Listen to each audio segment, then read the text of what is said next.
السلام عليكم البنات، واش راكم؟ ان شاء الله تكونوا كامل لاباس في افضل الاحوال. اللهم صل وسلم على سيدنا محمد وعلى اله وصحبه وسلم. اللهم ارفع البلاء على اخوتنا في غزه يا رب العالمين، وفك عليهم الحصار وانصرهم نصرا قريبا. لما ننسى ندعو خاوتنا في اهلنا في فاشر، ان شاء الله ربي ينصرهم ويقويهم يا رب العالمين. نحب نرحب بجميع مشتركي قناتي، نقول لكم اهلا وسهلا، نورتوا القناه اللي معايا من قبل واللي انضموا لجديد اكيد، ونقول لكم ربي يحفظكم ويخليكم. بلا ما ننسى ندعو الأخت أسامة إن شاء الله بنها أسامة، إن شاء الله ربي ينجح ويوفقه ونجح جميع التلاميذ وجميع الطلاب ويوفقهم يا رب العالمين. كما شفتوا حبيباتي كنت بديت لكم بداية الفيديو بمنظر تاع الأمطار، ما شاء الله تبارك الرحمن. هذه كانت الصباح. صراحة هذا الفيديو صورت لكم لو البارح ما قدرش نحطه لأني شويت وخاط في المونتاج. كما راكم تشوفوا يا البنات، فاني كنت وجدت قاعتي، يعني هذه تاع روتين الجمعة. ما نضناش بكري صراحة، نضنا غير على 8. كما راكم تشوفوا يا البنات، كنت طيبت قهوتي وجدتها، وكنت فاني درت القهوة حليب. حنا ما نشربوش الحليب وحده ولا القهوة حد صراحة، قلثوه نشربوه. كما راكم تشوفوا يا البنات، وهنايا كما قلت صور لكم شو المناظر، منظر الجو كيفاه كان. كنت فاني نشرب قهوتي في هذا المنظر ما شاء الله تبارك الرحمن. ربي يرزق جميع محتاج جميع مشتاق السكنة يا رب العالمين، ويعمر حجر جميع مشتاق ذرية عاجل غير أجل يا رب العالمين. وهنا يا البنات فاني كانت كاينة أخت صاحبة يوميات أم البنات، أو أظن أم البنات للروتينات، قالت لكم دعموني معناتها وانضموا ليا. نتمنى منكم فضلا وليس أمرا أنكم تدعموها وتشتركوا عندها. وهنا يا البنات كما راكم تشوفوا الجو ما شاء الله تبارك الرحمن، اللهم اجعله غيثا نافعا يا رب العالمين. قلت فاني هكا نخرج الشمس شوي هواء ونضرب هكا جولة في الساحة. وفاني قلت اصور لكم هكا شوية في الساحة للناس اللي معناتها حابة تشوف الحوش. كما قبل صورت لكم من قبل، بصح مانيش صورته زين، بصح ان شاء الله اذا كتب ربي صور لكم كامل بقاع التفاصيل. فاني ما ننساش نفكركم باللي هذا الحوش راه للبيع يا البنات. يعني الناس اللي تظنوا باللي راه حوشي، لا الاخوات، هذا حوش فاعل خير، كان عطاهنا نسكنوا فيه، وهو صراحة عارضه للبيع، يعني من قبل عارضه للبيع. وكي شافنا في ذيك الأزمة يعني تواصلت معنا بنته، هي صراحة بنته هي اللي تعرفنا، تواصلت معنا وكان عطانا نسكنوا فيه حتى يفرجها ربي. كاين اخوات كانوا يتابعوا فيا من قبل ملي كنت في حوش بيت شيخي، وفي بالهم باللي راني كاريه ذا الحوش. للامانه مول الحوش مسكن بالمزيه، ربي يحفظه كثر خير ويرحم والديه ويرحم ان شاء الله مولات الحوش ويغفر لها ويوسع عليها ويسكنها فسيح جناته ويحفظ وليداته ان شاء الله ويحميهم. بلا ما ننسى يحفظكم ان شاء الله ويحميكم ويحقق ما في بالكم يا رب العالمين، جميع متتبعات الغاليات. هنا البنات كنت رفعت القش، خملته، وراكم عارفين بلي راني قلت لكم دوكا راني حاليا ساكنه غير في الصاله، يعني دايرتها ساكنه فيها طول الكوزينه نروح لها غير للنصيب، ولكن عود هكا كش ما عندي قصيل. هنا رتبت بدلت الشراب بحكم انها كما شفتوها لونها باج، وهي جات وساخه حاشاكم. يعني كانوا ولاتي هكا كنا شارين لهم هكا كراسات وستيلوات، وراكم عارفين يحطوا فوقها ديما هكا الكراسات ويبداو يرسموا، وعقبوا ليها يعني ما نكذبش، يعني كانوا عقبوا ليها هكا وسخوها لي حاشاكم خطوها لي كاع بستيلو. ما انا اضطريت اني نحها ونقسلها وندسها وفرشت هذيك. اولا جايه شكل قاذفة، يعني هكا تكون راح تكون دافية، وثانيا حاشاكم لونها يعني مش وسخ ياسر. راكم عارفين اللي عود عندها الموشة، راكم عارف خاصة انهم ماهمش يخرجوا، يعني بهذه هاي ايامات البرد ديما حابستهم في الدار، مش خليتهم النفس ما يتنفسوهش. على بها دايرين قايضهم هنا راكم عارفين. هنايا البنات كما تشوفوا كنت نفضت كاع الحالة.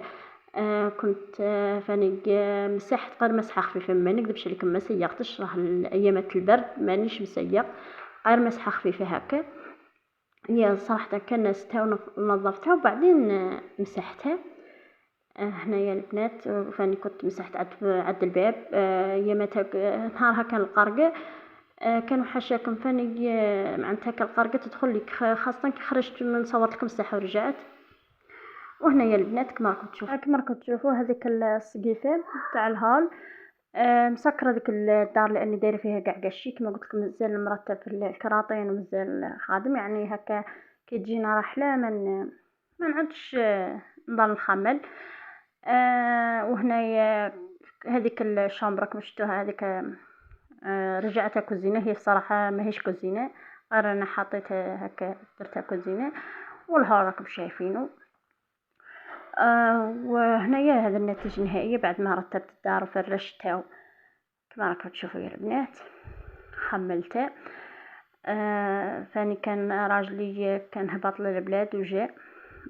كما تعرفوا بلي الجمعة مش خدام، كان راح جاب لي الخبز وجا. كنت وصيته على حوايج بصح ديما ينسى، كل ما نوصيه على حاجه ديما يجيب لي نص ويخلي النص. المهم يا البنات كان جاب لي جامبو، كان جاب لنا الخبز شراه، كان جاب لنا فاني شرا لنا شامبو وشرا لنا فاني اللبن. كان قال لي شريته ما شريته. شرا لي هذا الفرماج لاني صراحه هذه الايامات حابه ندير اما خبيزات محشيين او ندير السوفلي. ان شاء الله برك ما يصراليش ما تصراليش مقامرات كما صرات لي من قبل. يعني راح نديرو مخلوعه ما نكذبش عليكم، خصوصا اني ذا الوقت مانيش متهنيه ياسر.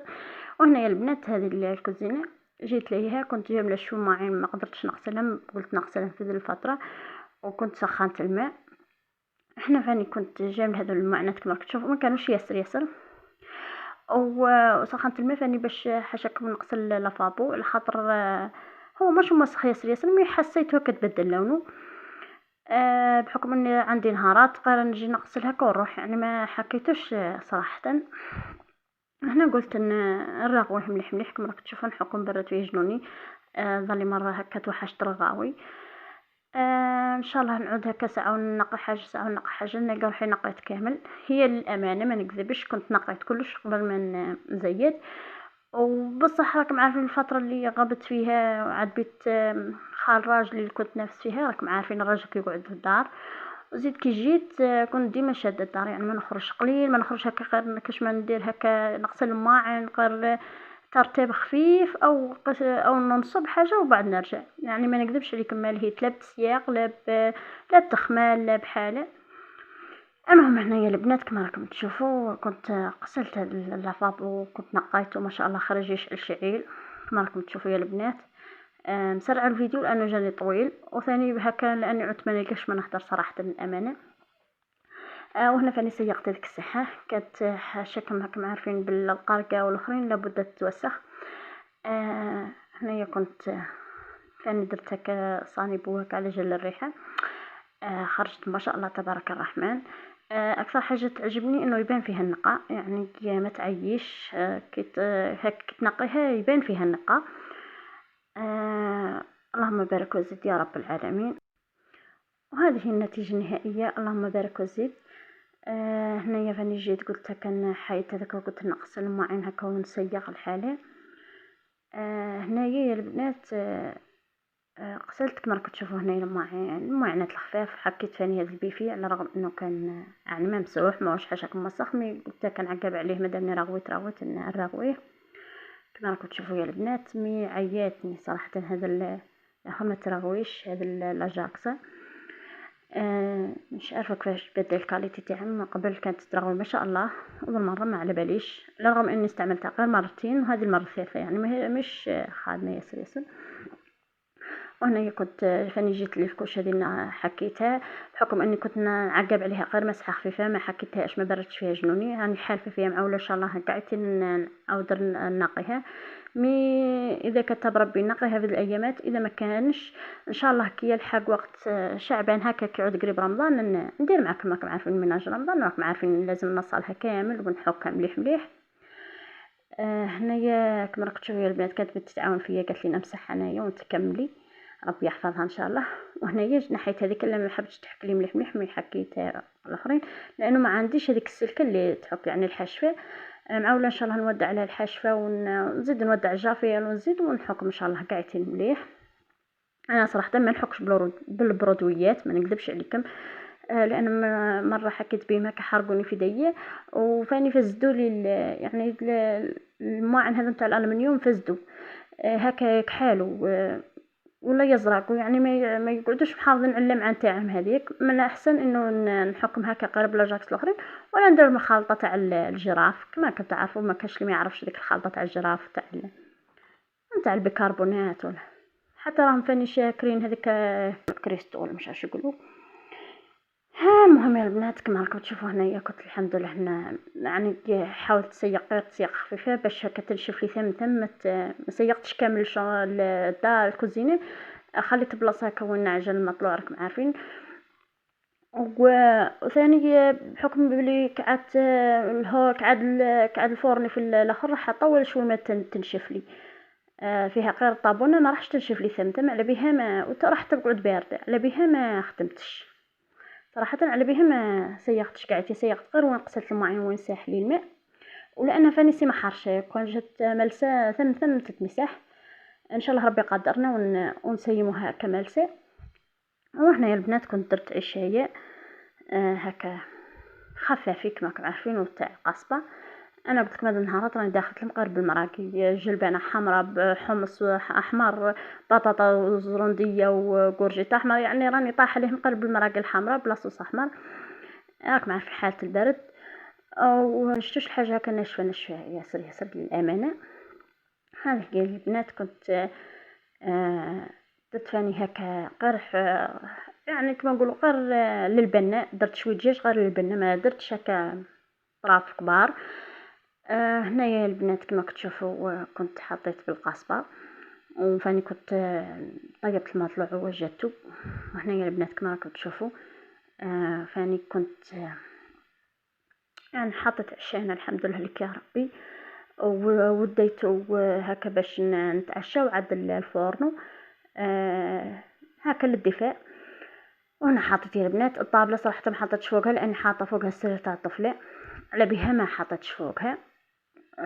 والطابله الاخرى تاع العود راح تجيني ثقيله باش نعود هكا نكركر فيها ونجيب فيها جاني ثقيله، ما انا قلت نحط غير في العرض يعني ما فيها والو واحد ياكل العرض ما عاد ما فيها.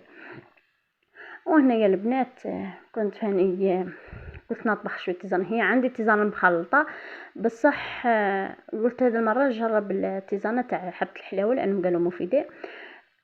لان راح فاني نبدا تيزانه الحلبه لازم نكسر الحلبه يا اما بالحبه الحلاوه يا اما باليانسون يا اما